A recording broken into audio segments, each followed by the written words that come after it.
after our 11th wedding anniversary, my husband went out for a pack of cigarettes and never came back. He left me behind with our 2 sons, who are here today, and that's where it all fell apart, and that's where it all started.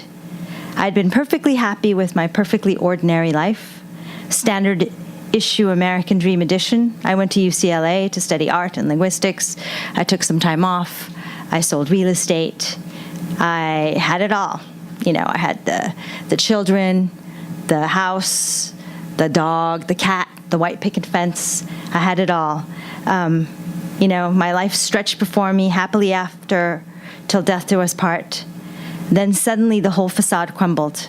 My husband was a raging alcoholic, an addict. He'd been cheating on me for years. I was devastated. I wanted my life to end. I wanted so desperately for those knives in the butcher block to fly into me and just kill me. I was really, really upset. One sleepless night, I woke up in the depth of darkness and I drove out to the beach. I could see nothing. I thought my life was all planned, and now I could see nothing. I could see no future. And it was then that I had an epiphany. If I couldn't see my future and nothing mattered, then I could make it up, right? So I thought, what do I want to do then? Then I had an epiphany, and I thought, I want to be an international art dealer. I want to travel the world. I want to discover artists. I want to, you know, get people excited about art. You know, I want them to buy art, you know, and I want to do it big. I want to go all over the world doing this. So I got back in my car, drove back to my place, fired up this like Daisy Mac computer, and I typed up some business cards. On them they said, Delia A. Cabral, international art dealer.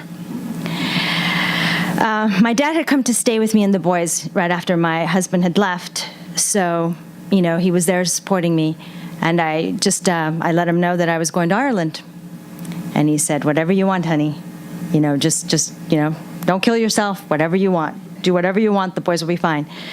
So I booked a ticket and went to Ireland. Why Ireland? Honestly, I don't know. It was just a random thought that popped into my head that night when I was at the beach. I just listened. I just went to Ireland. And of course, on my way there, I realized that I knew nothing of Ireland. I'm not Irish. I have no Irish descent. I'd never been to Ireland. I knew nobody Irish. I just thought it was a good place to go.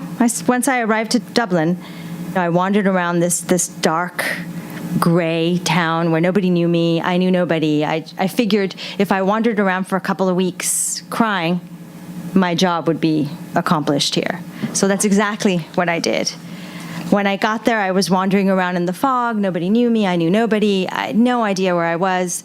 At one point, I decided to stop and figure out where I was supposed to be staying, because a friend of a friend was a hotel manager in Dublin. So I tucked in out of the rain to figure out where I was staying and looked at the piece of paper, and lo and behold, I actually had stopped in front of the hotel I was supposed to stay at.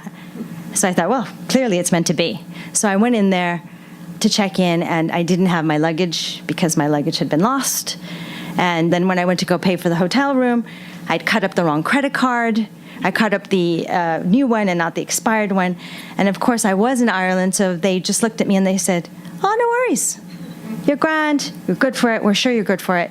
I mean, it was the Celtic Tiger in Ireland. The economy was booming. They were building everywhere. Everybody was quite on the upturn. So they gave me a bit of wealth. They said, you know, pray to St. Anthony. He's the patron saint of lost luggage. He'll find it for you. And I said, oh, okay. As it turned out, St. Anthony did deliver.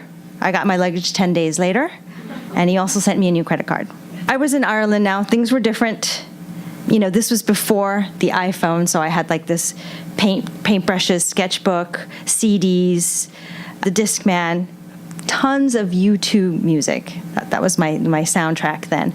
And went to sleep in the hotel room, woke up the next day, had a full Irish breakfast, and, you know, put on the headphones, went out into Temple Bar, which is kind of this, like, kind of a creative, it's kind of like the Venice of Dublin. So I walked around there, and I figured if I walk around there, you know, crying, this is all I need to do. So I did. I did just, you know, walked around Ireland. It was gloomy. It was gray.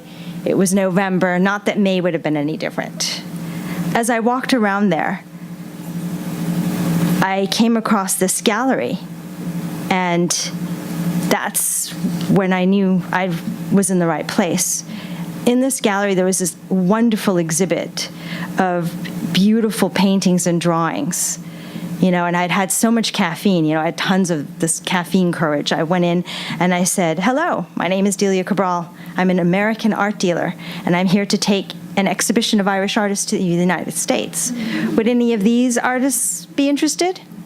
To make a long story short, I was given the keys to the Emerald City. For the next month, I researched artists all over Ireland. I select the ones that inspired me to get up in the morning, throw back a cup of tea, and get out selling. I came to Ireland without so much as a suitcase, but I left with a massive wooden crate filled with over 60 pieces of original artwork.